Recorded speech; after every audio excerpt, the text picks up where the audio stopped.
اے ایمان والو، اگر کوئی تم میں سے اپنے دین سے پھر جائے گا تو اللہ ایسے لوگ پیدا کر دے گا جن کو وہ دوست رکھے اور جسے وہ دوست رکھیں، اور جو مومن کے حق میں نرمی کریں اور کافروں سے سختی سے پیش آئیں، اللہ کی راہ میں جہاد کریں اور کسی ملامت کرنے والے کی ملامت سے نہ ڈریں۔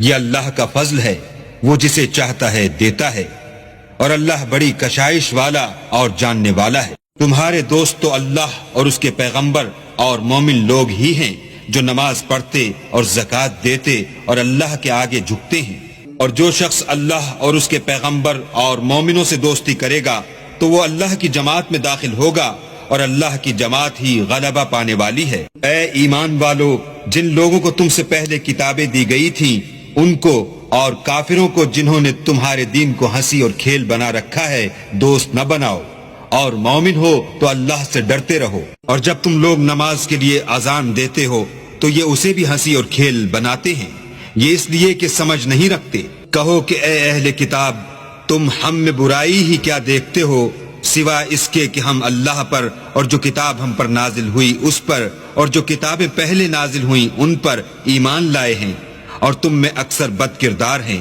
کہو کہ میں تمہیں بتاؤں کہ اللہ کے ہاں اس سے بھی بدتر جزا پانے والے کون ہیں؟ وہ لوگ ہیں جن پر اللہ نے لعنت کی اور جن پر وہ غضبناک ہوا، اور جن کو ان میں سے بندر اور سور بنا دیا، اور جنہوں نے شیطان کی پرستش کی۔ ایسے لوگوں کا برا ٹھکانہ ہے، اور وہ سیدھے رستے سے بہت دور ہیں۔ اور جب یہ لوگ تمہارے پاس آتے ہیں تو کہتے ہیں کہ ہم ایمان لے آئے، حالانکہ کفر لے کر آتے ہیں اور اسی کو لے کر جاتے ہیں، اور جن باتوں کو یہ مخفی رکھتے ہیں اللہ ان کو خوب جانتا ہے۔ اور تم دیکھو گے کہ ان میں اکثر گناہ اور زیادتی اور حرام کھانے میں جلدی کر رہے ہیں۔ بے شک یہ جو کچھ کرتے ہیں برا کرتے ہیں، بھلا ان کے مشائخ اور علماء انہیں گناہ کی باتوں اور حرام کھانے سے منع کیوں نہیں کرتے؟ بلا شبہ وہ بھی برا کرتے ہیں۔ اور یہود کہتے ہیں کہ اللہ کا ہاتھ گردن سے بندھا ہوا ہے، یعنی اللہ بخیل ہے، انہی کے ہاتھ باندھے جائیں، اور ایسا کہنے کے سبب ان پر لعنت ہو، بلکہ اس کے دونوں ہاتھ کھلے ہیں، وہ جس طرح اور جتنا چاہتا ہے خرچ کرتا ہے۔ اور اے محمد صلی اللہ علیہ وآلہ وسلم، یہ کتاب جو تمہارے پروردگار کی طرف سے تم پر نازل ہوئی، اس سے ان میں سے اکثر کی شرارت اور انکار اور بڑھے گا، اور ہم نے ان کے باہم عداوت اور بغض قیامت تک کے لیے ڈال دیا ہے۔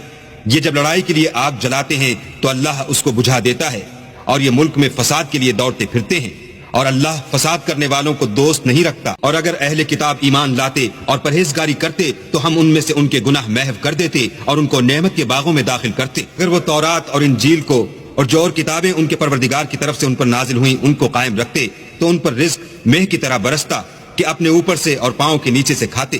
ان میں کچھ لوگ میانہ رو ہیں اور بہت سے ایسے ہیں جن کے اعمال برے ہیں۔